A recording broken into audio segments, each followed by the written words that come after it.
ध्वनिर्वर्णा पदं वाक्यमित्यास्पदचतुष्टयम् यस्याः सूक्ष्मादिभेदे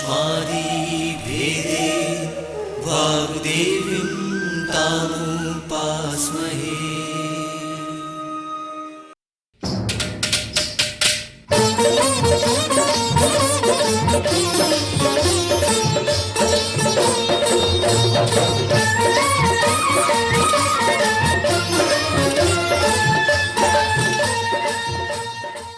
मध्य प्रदेश भोज मुक्त विश्वविद्यालय का इलेक्ट्रॉनिक माध्यम निर्माण और शोध केंद्र EMPRC प्रस्तुत करता है समाजशास्त्र विषय पर आधारित ध्वनि कार्यक्रम सामाजिक विचारक कार्ल मार्क्स।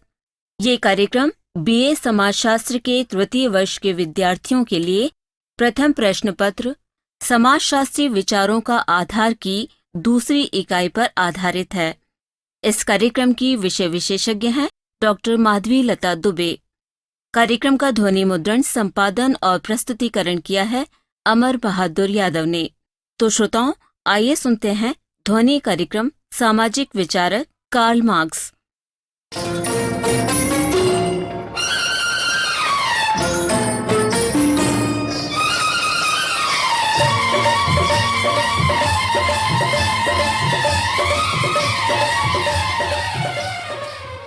मध्य प्रदेश भोज मुक्त विश्वविद्यालय की BA तृतीय वर्ष समाजशास्त्र की कक्षा में एक बार पुनः आप सभी का स्वागत है। विद्यार्थियों, आज हम कार्ल मार्क्स प्रमुख समाजशास्त्रीय विचारक के बारे में इस व्याख्यान के माध्यम से जानना चाहेंगे।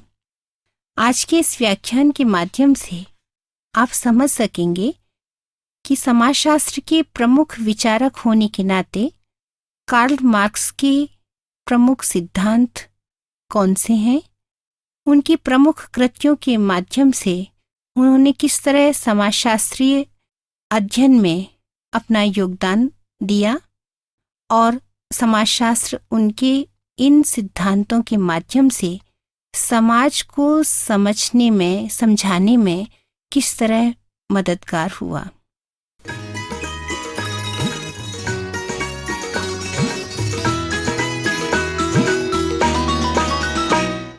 तो अब हम क्रमशः इन बिंदुओं पर चर्चा करते हैं।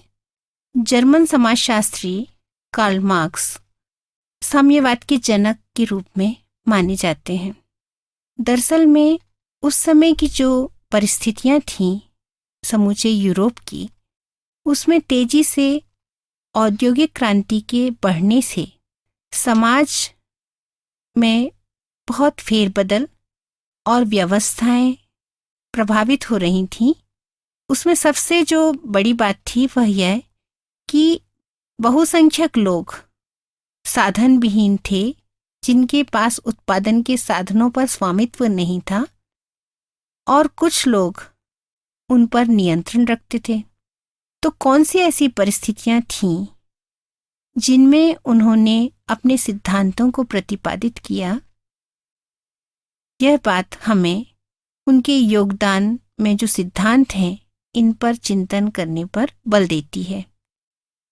विद्यार्थियों, मार्क्स ने जिन महत्वपूर्ण कृतियों को लिखा है उनमें प्रमुख रूप से पूंजी यानी दास कैपिटल, साम्यवाद का घोषणा पत्र, दर्शन की दरिद्रता, होली फैमिली पवित्र परिवार इत्यादि प्रमुख हैं। मार्क्स का जो चिंतन है, इसके आधार को यदि हम समझ लेते हैं तो हमें फिर उनके द्वारा प्रतिपादित किए गए सभी सिद्धांतों को समझने में आसानी होगी। मार्क्स का ऐसा मानना था कि समाज की जो मूल संरचना है और उसके बाहरी तौर पर जो अधिसंरचना है, इसमें क्या है, यदि हम इसे समझ लें तो हम समाज को भली भांति समझ सकते हैं। उनका ऐसा मानना था कि जो मूल संरचना है, इंफ्रास्ट्रक्चर है, उसमें उत्पादन के साधन और उत्पादन के संबंध, यानी उत्पादन प्रणाली प्रमुख है।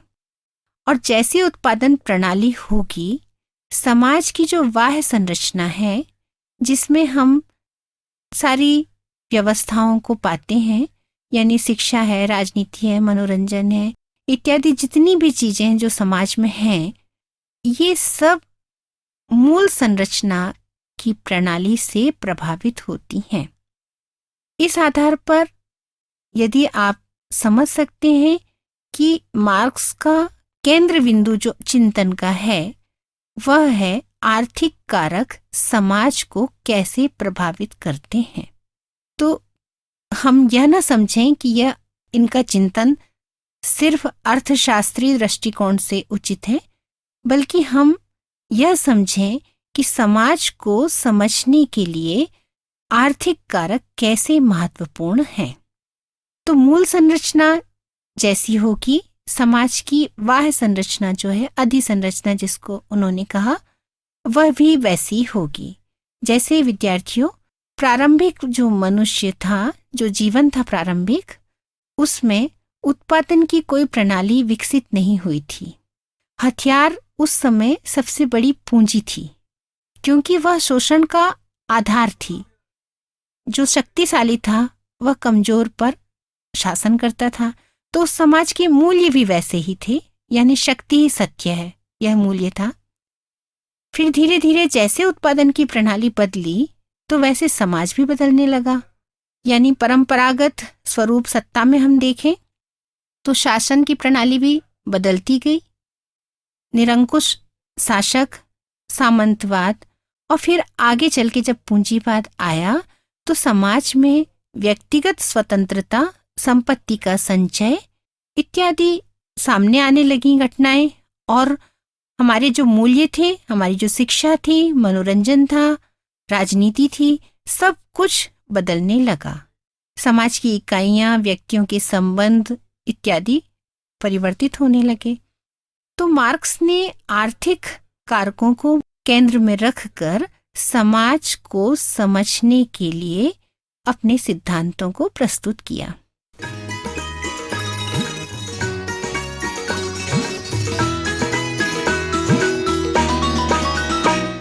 क्या है मार्क्स के सिद्धांत और कैसे हम उन्हें समझें कि वे समाजशास्त्र में समाज को समझने में कैसे महत्वपूर्ण हैं, तो कुछ प्रमुख बातों को मैं आपके समक्ष रख रही हूं। जैसे मार्क्स के जब हम सिद्धांतों की बात करते हैं तो प्रमुख रूप से ऐतिहासिक भौतिकवाद, द्वंद्वात्मक भौतिकवाद, अतिरिक्त मूल्य का सिद्धांत, वर्ग संघर्ष आदि की चर्चा किए बगैर हम कार्ल मार्क्स के विचारों को सही तरीके से नहीं समझ सकते। तो विद्यार्थियों, जैसा कि मैंने आपसे कहा कि कार्ल मार्क्स का जो चिंतन है उसके केंद्र में क्या है, सामाजिक संरचना का वह भाग जो केंद्र में है, जिसमें उत्पादन की प्रणाली है। देखिए, उन्होंने इतिहास की जो व्याख्या है, यानी उनका यह मंतव्य था कि इतिहास राजा रानियों की कहानी से नहीं, बल्कि उत्पादन की मूल प्रणाली कैसी रही है, कैसे मनुष्य अपने अस्तित्व को बनाए रखता रहा है, इसके विकास को समझना इतिहास की व्याख्या है। तो चूंकि अस्तित्व की, उत्पादन की बात उन्होंने की, इसलिए इसे इतिहास की भौतिकवादी व्याख्या के रूप में समझाया गया। तो कार्ल मार्क्स ने यह कहा कि इतिहास कैसे आगे बढ़ा, तो उन्होंने 5 युगों की बात की। कालक्रम के हिसाब से उन्होंने कहा कि पहले आदिम साम्यवाद, फिर दास युग, फिर सामंतवाद, फिर पूंजीवाद और फिर अंत में साम्यवाद। इस क्रम में इतिहास आगे बढ़ा। अगले 5वें जो स्तर है उसकी मार्क्स ने कल्पना की थी। आगे क्या हुआ समाज में और क्यों वह बात सही नहीं हुई, इसके पीछे हम समाजशास्त्रीय संदर्भ में तथ्यों को समझ सकते हैं। तो उन्होंने यह बतलाने का प्रयास किया कि आदिम जो साम्यवाद था वह एक वर्ग विहीन समाज था, जिसमें सभी समान थे, लेकिन मनुष्य की मूलभूत आवश्यकताओं की पूर्ति करने में मनुष्यों के बीच में, प्रकृति के साथ आपस में जो संघर्ष की स्थिति आई, उसमें जो शक्तिशाली था वह आगे चलकर स्वामी, और जो शक्तिहीन था, कमजोर था, वह आगे चलकर दास अवस्था में परिणत हो गया। तो अगला जो युग समाज में आया होगा वह था समानता से वर्ग वाली स्थिति में परिणत हो जाना, यानी वर्गविहीन समाज से फिर समाज दो वर्गों में बंट गया, स्वामी और दास। इस समय में मनुष्य के मस्तिष्क की जो आवश्यकताओं को पूर्ति करने के जो उपाय खोजने के तरीके थे वह सामने आने लगे, पशुपालन भी होने लगा, और इस तरीके से क्रमशः समाज विकास की ओर आगे बढ़ने लगा। संपत्ति, पशुपालन और संग्रह और स्थायी जीवन के बाद कृषि युग आया, और उसमें कृषि का कार्य करते हुए जो सामंत थे, जो प्रमुख थे, भूमिपति थे, उन्होंने जो पिछले युग में दास थे, उन्होंने श्रमिकों के रूप में यानी कृषक के रूप में, कृषि कार्य के रूप में अपनी आजीविका चलाना शुरू कर दिया। तो जो सामंतवाद आया उसमें भूमिपति यानी सामंत और जो कृषक थे यानी श्रमिक, कृषि श्रमिक, इस तरीके के वर्ग बनते चले गए। आगे चलकर संपत्ति का संचय और तमाम तरह की जो संस्थाएं हैं वे अस्तित्व में आने लगी, और पूंजीवाद आया, यानी उत्पादन की ऐसी प्रणाली आई जिसमें मशीनें आने लगी, और उन मशीनों के ऊपर नियंत्रण किसका था? पूंजीपतियों का। यानी उत्पादन के जो संबंध थे उसमें पूंजीपति नियंत्रक के रूप में थे, और वे मजदूरों का सर्वहारा, यानी जो अब तक सब कुछ हारता हुआ आया है, क्योंकि उसके पास नियंत्रण नहीं है, स्वामित्व नहीं है उन साधनों पर जिनसे कि वो उत्पादन कर सकता है, शक्तिहीन है। तो इस तरीके से फिर दो वर्ग बन गए, यानी पूंजीपति और सर्वहारा। तो मार्क्स कहता है कि यह वह अवस्था है जिसमें शोषण चरम सीमा पर होगा, और फिर जो शोषित वर्ग है वह क्रांति करेगा, और फिर से एक वर्गविहीन समाज अस्तित्व में आएगा। ऐतिहासिक भौतिकवाद के इस सिद्धांत को उन्होंने द्वंद्व की प्रक्रिया के माध्यम से समझाया, यानी द्वंद्वात्मक भौतिकवाद। ऐसा इसलिए कि मार्क्स उस समय दो विचारक, एक हीगल से बहुत प्रभावित थे, जिन्होंने दर्शन में द्वंद्व की विचार प्रणाली को अपनाने पर और उसके माध्यम से समझने पर बल दिया था, और दूसरी तरफ फ्योरबॉक, जो भौतिक यानी वस्तुओं के आधार पर, उत्पादन की वस्तुओं के आधार पर यथार्थ को समझने पर बल देते थे। तो मार्क्स ने इन दोनों विचारकों से प्रभावित होते हुए एक सिद्धांत प्रस्तुत किया, वह था द्वंद्वात्मक भौतिकवाद। विद्यार्थियों, अभी हम जिन युगों की चर्चा कर रहे थे या ऐतिहासिक विकास क्रम की चर्चा कर रहे थे, मार्क्स ने इसमें द्वंद्व को समझाते हुए विकास को समझाने पर बल दिया। यानी उन्होंने कहा कि हर एक अवस्था में स्वाभाविक रूप से अंतर विरोध की प्रक्रिया शुरू हुई और एक नई अवस्था ने जन्म लिया। यानी जैसे हीगल वाद, प्रतिवाद और संवाद की बात करते हैं, वैसे ही मार्क्स ने समाज पर इसको आर्थिक आधार पर सिद्ध करके या समझाने के प्रयास से यह बतलाने का प्रयास किया कि एक अवस्था में जो उत्पादन की प्रणाली है वह यदि वाद है तो उसका प्रतिवाद दूसरी अवस्था अपने आप होगी और उसका परिणाम फिर तीसरी अवस्था में होगा। जैसे यदि हम यह माने कि आदिम साम्यवाद वाद है तो उसका प्रतिवाद दास युग है और दास युग का संवाद जो है वो सामंतवाद है। इसी तरीके से मार्क्स ने अंतर विरोध के माध्यम से समाज में परिवर्तन और विकास को उत्पादन की प्रणाली में परिवर्तन के आधार पर समझाने पर बल दिया। तो इस तरीके से हम यह कह सकते हैं कि ऐतिहासिक भौतिकवाद को समझने के लिए उन्होंने द्वंद्वात्मक भौतिकवाद का सहारा लिया।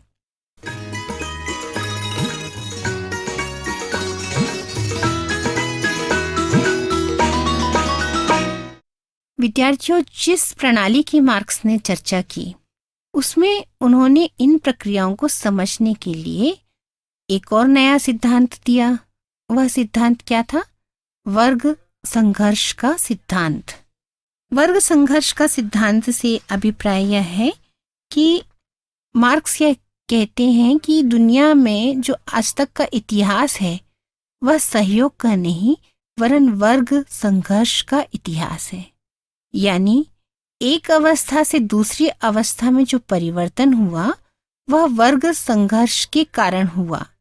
लेकिन यह वर्ग संघर्ष क्यों जन्म लिया, क्या कारण रहे होंगे, इसके बारे में उन्होंने यह बतलाने का प्रयास किया कि आदिम साम्यवाद में सब समान थे, लेकिन जैसे जैसे वर्ग अस्तित्व में आए, यानी समान परिस्थिति वाला एक आर्थिक समूह अलग और दूसरा समूह अलग, तो इन वर्गों के बीच में जो द्वंद्व था उस द्वंद्व का कारण क्या था? वितरण, असमान वितरण। यानी किसी के पास साधनों पर पूरा स्वामित्व और किसी के पास साधनहीनता। तो जब यह बात चेतना के माध्यम से यानी वर्गीय हित, वर्गीय चेतना के माध्यम से संचार के आधार पर फैल गई तो असंतोष तीव्र हो गया और तीव्र असंतोष ने समाज के फैले हुए जो दो छोर थे, यानी एक तरफ पूंजीपति तो दूसरी तरफ सर्वहारा, एक तरफ संपन्न वर्ग दूसरी तरफ दरिद्र यानी निर्धन वर्ग, इनके बीच में संघर्ष की प्रक्रिया को बढ़ाया। यह संघर्ष क्यों हुआ होगा, इसके पीछे मार्क्स ने फिर एक सिद्धांत समझाया, वह था अतिरिक्त मूल्य का सिद्धांत।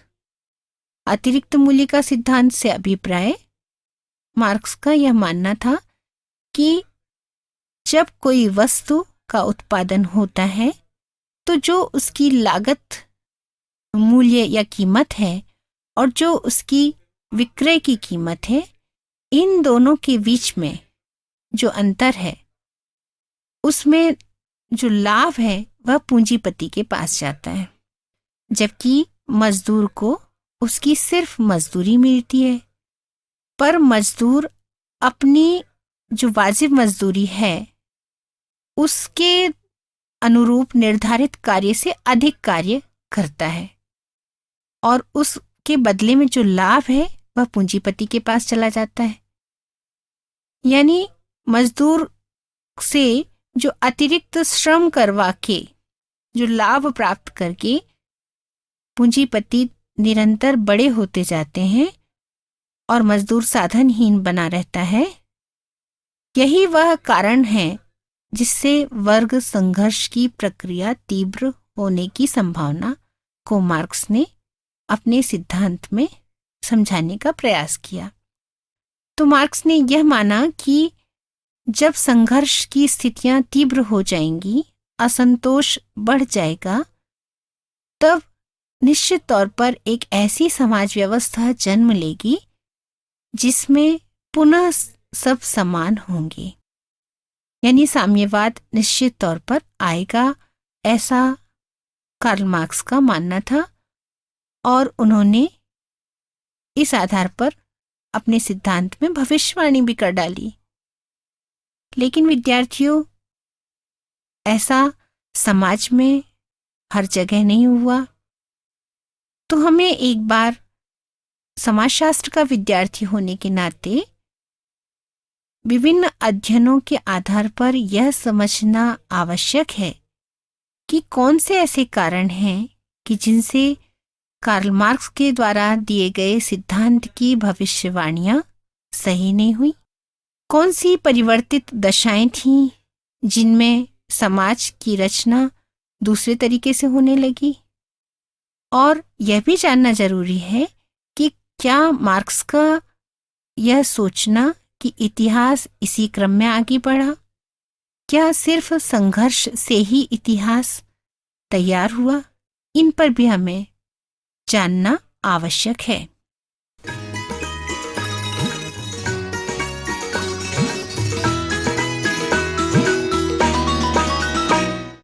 तो अब हम आपसे यह बताने का प्रयास करेंगे कि कार्ल मार्क्स ने सिद्धांत में जो भविष्यवाणी की थी कि समाज में पुनः एक बार वर्गविहीन समाज की स्थापना होगी, वैसा नहीं हुआ।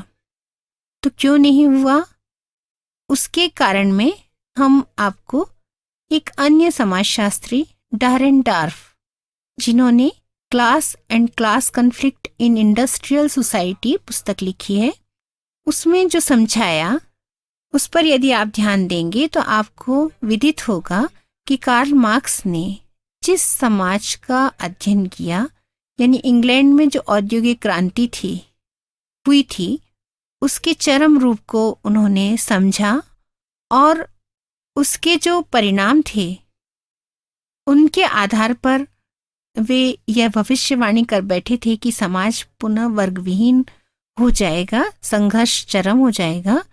तो डारेनडॉर्फ ने उस समाज का अध्ययन किया और अध्ययन करने के बाद उन्होंने पाया कि समाज में पूंजीपति और सर्वहारा सिर्फ यह दो वर्ग नहीं हैं, बल्कि पूंजीपति, अंशग्राही पूंजीपति, प्रबंधक, यह सब मिलकर औद्योगिक संस्थानों को चलाते हैं। यानी पूंजीपति पूंजी लगाते हैं और सह पूंजी के रूप में जो शेयर होल्डर हैं, अंशग्राही हैं, उनके द्वारा भी पूंजी लगाई जाती है और उसका प्रबंधकीय दायित्व अलग एक विभाग को सौंपा जाता है जो उनको देखरेख या उनके ऊपर नियंत्रण का काम करता है।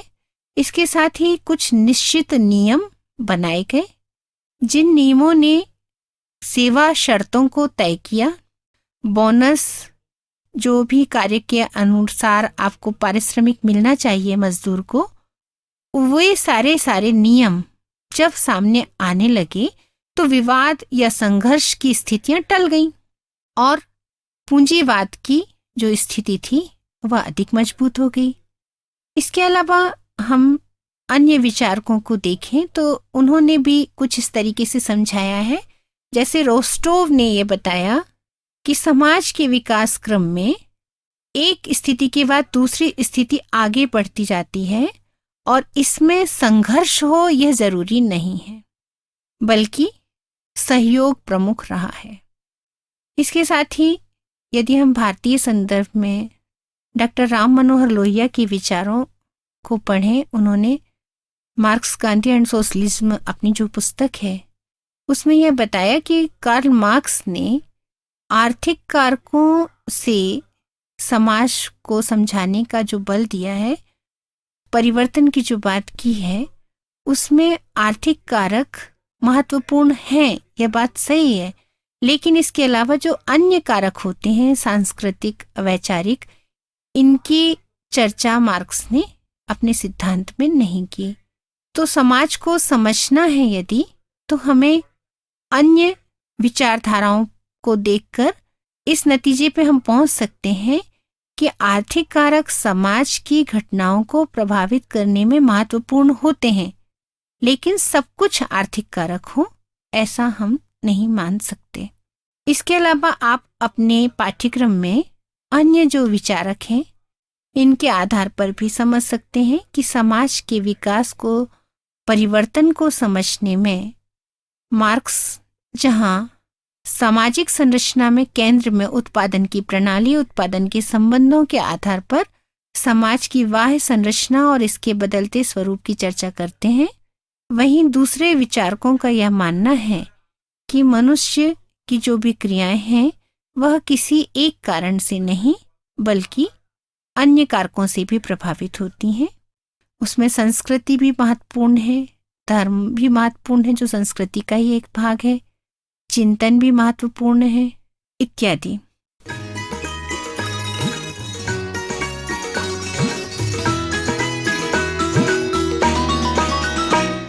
तो विद्यार्थियों, आज के इस व्याख्यान में हमने यह जानने का प्रयास किया कि महत्वपूर्ण समाजशास्त्रीय विचारक कार्ल मार्क्स ने अपने जो सिद्धांत प्रस्तुत किए उनमें आर्थिक कारकों से समाज के विकास, समाज के परिवर्तन को समझने के जिन सिद्धांतों की रचना इन्होंने की, उनमें प्रमुख रूप से ऐतिहासिक भौतिकवाद, द्वंद्वात्मक भौतिकवाद, वर्ग संघर्ष, अतिरिक्त मूल्य का सिद्धांत महत्वपूर्ण रहे। और इन सभी सिद्धांतों में जो आधार था वह आधार था समाज की संरचना, अधोसंरचना और अधिसंरचना। अधोसंरचना का स्वरूप समाज की अधिसंरचना को तय करता है। अगर हम मार्क्स के इन विचारों के आधार पर, एक सोच के आधार पर यदि देखें तो वास्तव में हमें ऐसा प्रतीत होता है कि हम जिस समाज में रह रहे हैं, जैसे वर्तमान समाज में जब नई आर्थिक नीतियां पूरी दुनिया को प्रभावित कर रही हैं, तब हम अपनी बदली हुई संस्कृति, सामाजिक संबंधों में बदलती उत्पादन प्रणालियां और इनके कारण जो सामाजिक संरचनाएं, संस्थाएं प्रभावित हो रही हैं, इनको समझने के बाद इस सत्य को स्वीकार करने में जरा भी नहीं हिचकिचाते कि आर्थिक क्रियाएं प्रमुख होती हैं और वे हमारे संबंधों को प्रभावित करती हैं।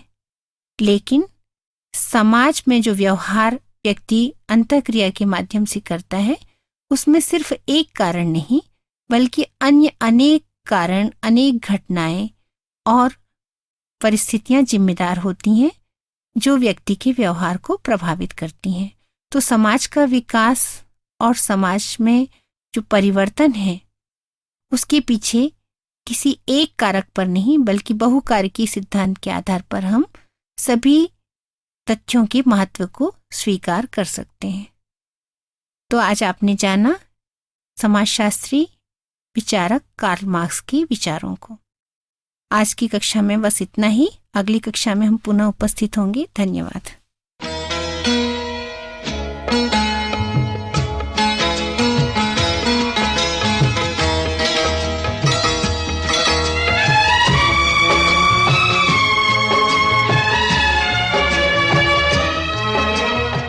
अभी आप सुन रहे थे समाजशास्त्र विषय पर आधारित ध्वनि कार्यक्रम सामाजिक विचारक कार्ल मार्क्स।